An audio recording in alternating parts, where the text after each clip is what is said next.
Mr. Speaker, it's 3 minutes past 12.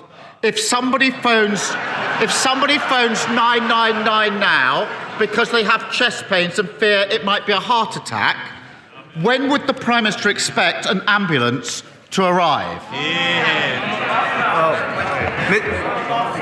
Mr. Speaker, it's absolutely right that people can rely on the emergency services when they need them, and that's why we're rapidly implementing measures to improve the delivery of ambulance times and indeed urgent and emergency care. But I'd say to the honourable gentleman, if he cares about ensuring that patients get access to life-saving emergency care when they need it, why won't he support our minimum safety legislation?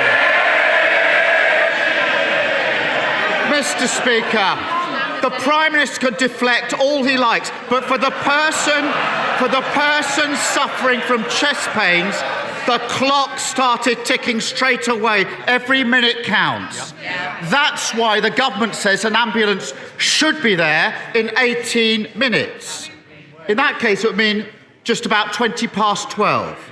Now, I know he doesn't want to answer the question I asked him, so I'm going to ask him again. When will that ambulance arrive? Mr.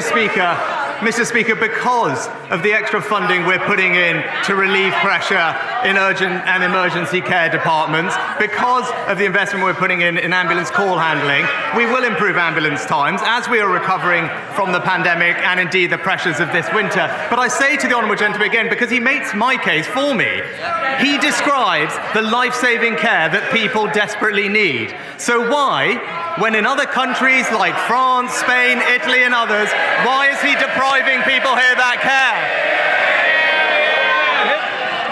Mr. Speaker, he obviously doesn't know or doesn't care. I'll tell him. If our heart attack victim had called for an ambulance in Peterborough at 12:03, it wouldn't arrive until 10 past 2. These are our constituents waiting for ambulances I'm talking about. If it was Northampton, it wouldn't arrive until 20 past. Order.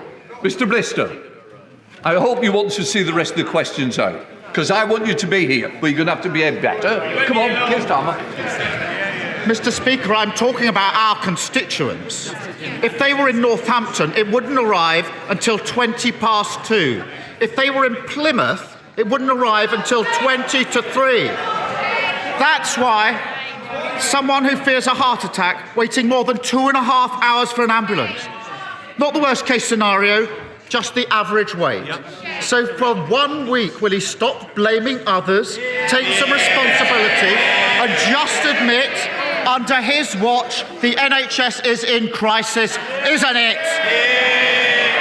Well, Mr. Speaker, I noticed the one place the honourable gentleman didn't mention was Wales, where we know ambulance times are even worse than they are in England, Mr. Speaker. No, and the reason that is the case, because this is not about politics. This is about the fact that the NHS in Scotland, in Wales, in England is dealing with unprecedented challenges, recovering from COVID, dealing with a very virulent and early flu season, and everyone is doing their best to bring those wait times down. But again, I'll ask him, if he believes so much in improving ambulance wait times, why won't he support our minimum safety legislation? Mr. Speaker, he won't answer any questions and he won't take any responsibility.